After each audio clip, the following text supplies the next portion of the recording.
நபிகள் நாயகம் ஸல்லல்லாஹு அலைஹி வஸல்லம் அவர்கள் சொன்னார்கள், ஹஸத் என்பது, பொறாமை என்பது ஒருத்தருடைய நன்மையிலே அப்படியே சாப்பிட்டு விடுகிறது என்பதாக சொன்னார் ஸல்லல்லாஹு அலைஹி வஸல்லம். மேலான கண்ணியத்திற்குரிய பெரியோர்களே, சகோதரர்களே, இன்னும் ஒரு நன்மைகள் இருக்கிறது. நாங்கள் எல்லோருமே மௌத்தாகி மரணித்து இந்த உலகத்தை விட்டு பிரிந்து கபருக்கு சென்றாலும் அந்த பட்டோலி மூடப்பட மாட்டார். அந்த நன்மையில் வந்து கொண்டே இருக்கக்கூடிய சில ஆமால்கள் இருக்கிறது, அமல்கள் இருக்கிறது. அதில் ஒன்றுதான் சதகத்துன் ஜாரியா என்று சொல்லக்கூடிய நன்மை. மேலான கண்ணியத்துக்குரிய கனவான்களே, சகோதரர்களே, நாங்கள் செய்யக்கூடிய நன்மையில் நாளை கியாமத்துடைய நாளையில் ஒரு மனிதன் வருவான், அல்லாஹ்விடத்தில் சொல்லுவான், ஷதமனி ஹாதா லரபனி ஹாதா, யா அல்லாஹ், இந்த மனிதன் உலகத்தில் நான் வாழும் பொழுது என்னை அடித்து விட்டான், யா அல்லாஹ், ஏன உள்ளம் உடையும் அளவுக்கு ஏசி விட்டான், யா அல்லாஹ், ஏந்த பொருளை களவாடி விட்டான், யா அல்லாஹ் என்று சொல்லி இவருடைய நன்மையிலிருந்து பறித்து எடுத்து கொடுக்கப்படும். கண்ணியத்துக்குரியவர்கள், அவர் பக்ரோட் ஆகிடுவார். ஆனால் இன்னும் சில அமல்கள் இருக்கிறது. மௌத்தாகி கபருக்கு போனாலும் அது எந்த ஒரு திரையும் இருக்காது, எங்களுக்கு ட்ரெயின்ல வந்து கொண்டே இருக்கிறது. சொன்னாங்க ஸல்லல்லாஹு அலைஹி வஸல்லம் அவங்க, வலதுன் சாலிஹுன் யதுஅலு பில் கைர், ஒரு பிள்ளை இருக்கிறாரு, அந்த பிள்ளைய சாலிஹான முறையில் வளர்த்திருக்கிறாங்க, அந்த பிள்ளைய குர்ஆனை ஓத வச்சிருக்கிறாங்க, குர்ஆனை படிக்க வச்சிருக்கிறாங்க, ஹராம் எது ஹலால் என்று சொல்லி கொடுத்திருக்கிறாங்க. அந்த பிள்ளை அந்த வாப்பாவுக்கும் உம்மாவுக்கும் செய்யக்கூடிய துஆ எந்த ஒரு திரையும் இல்லாமல் ஸ்ட்ரைட்டா வந்து சேரும். சொன்னாங்க ஸல்லல்லாஹு அலைஹி வஸல்லம், இன்னும் ஒன்று இருக்குது, சதகத்துன் ஜாரியா, தொடரான நன்மைகள் இருக்கிறது.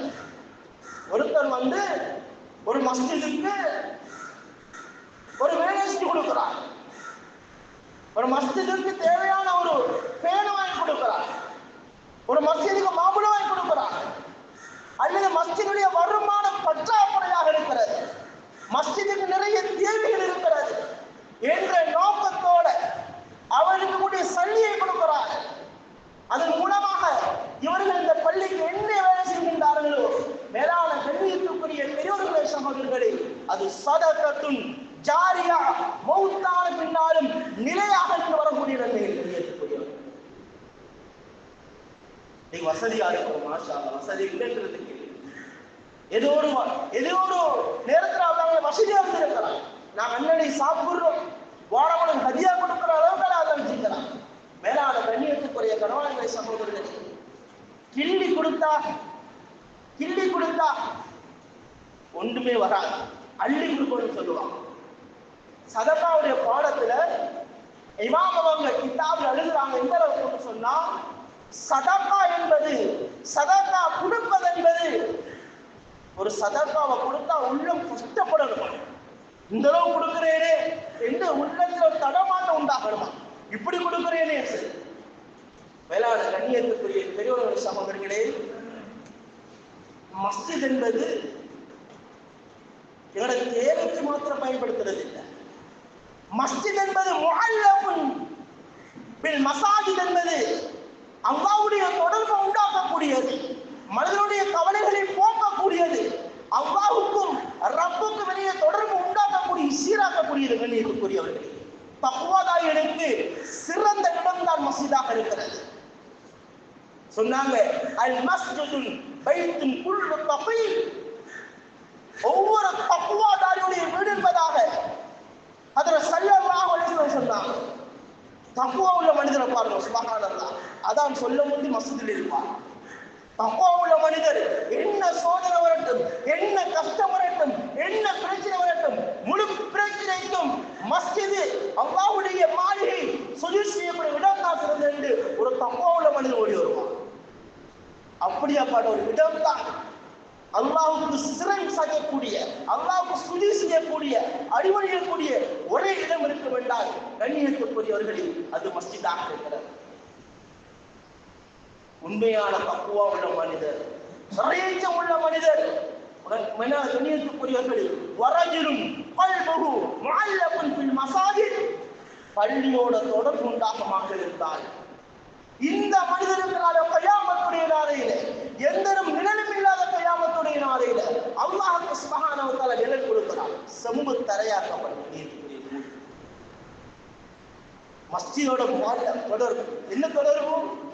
மஸ்ஜிது உதவியா ஆசையோட ஆர்வத்தோட ஓடி வருவார். மஸ்ஜிதா நான் ரெடியாக இருக்கிறேன், ஏண்ட சொத்துல எது இருக்குது இத மஸ்ஜிதுக்கு போடுங்க, இத சதக்கத்துன் ஜாரியா, என் வயல்ல இவ்வளவு மாஷா அல்லாஹ் அறுவடை செஞ்சிருக்கிறேன், இதை எடுத்து போடுங்க மஸ்ஜிதுக்கு.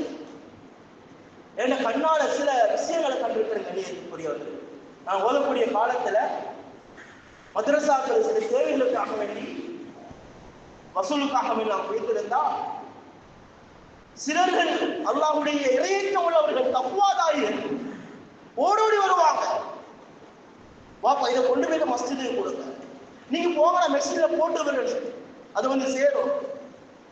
சுபஹானல்லாஹ், அவங்களுடைய வஃபாத்த மௌத்த பார்த்தா சுபஹானல்லாஹ்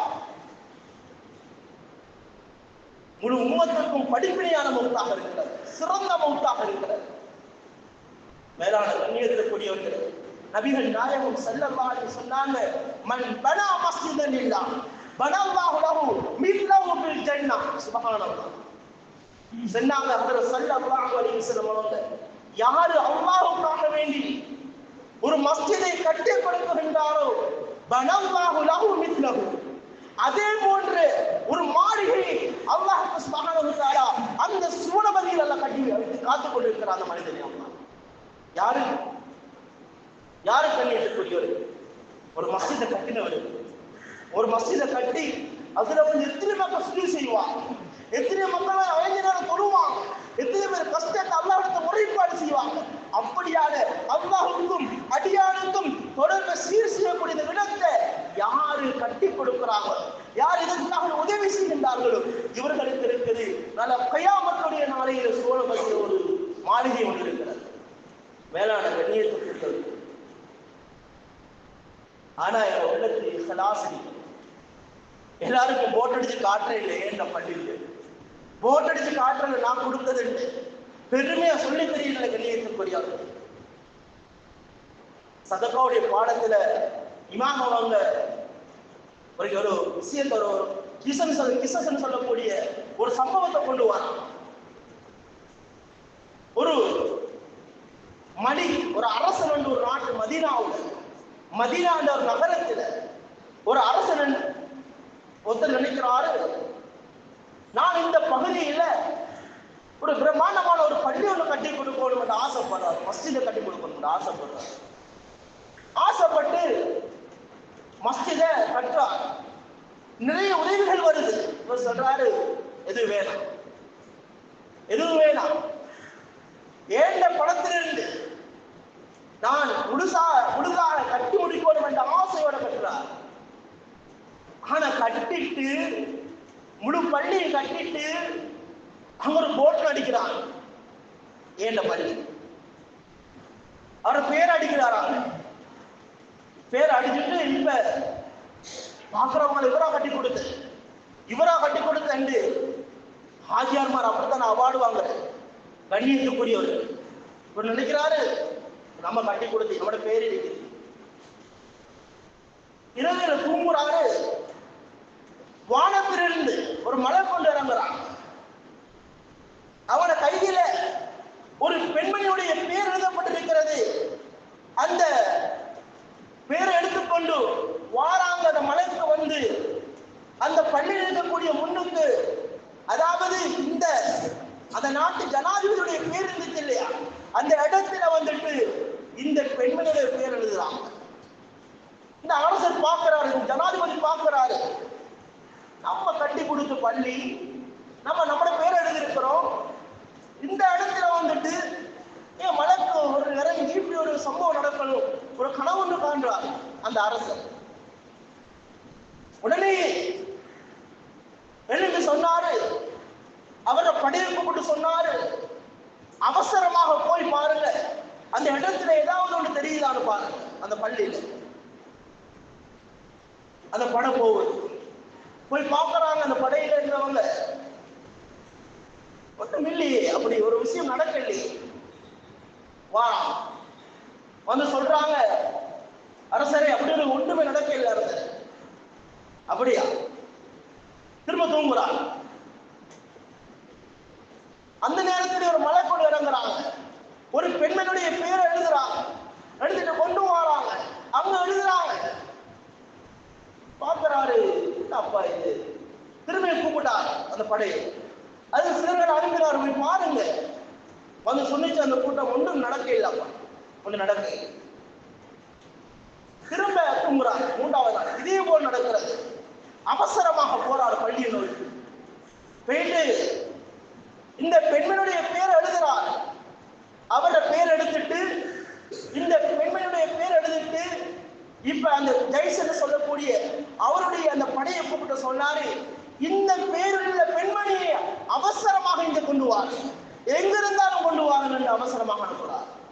மேலான கண்ணியத்துக்குரிய பெரியவர்கள் சகோதரர்களே, அவங்க தேடி தேடி அலங்கி அந்த பெண்மணியை கண்டுபிடிக்கிறாங்க. அங்க பார்த்தா ஃபகீரான ஒரு பெண்மணி, மிகவும் கஷ்டமான ஒரு பெண்மணி, ஏழ்மையான ஒரு பெண்மணி, வயது போல ஒரு மூதாட்டி.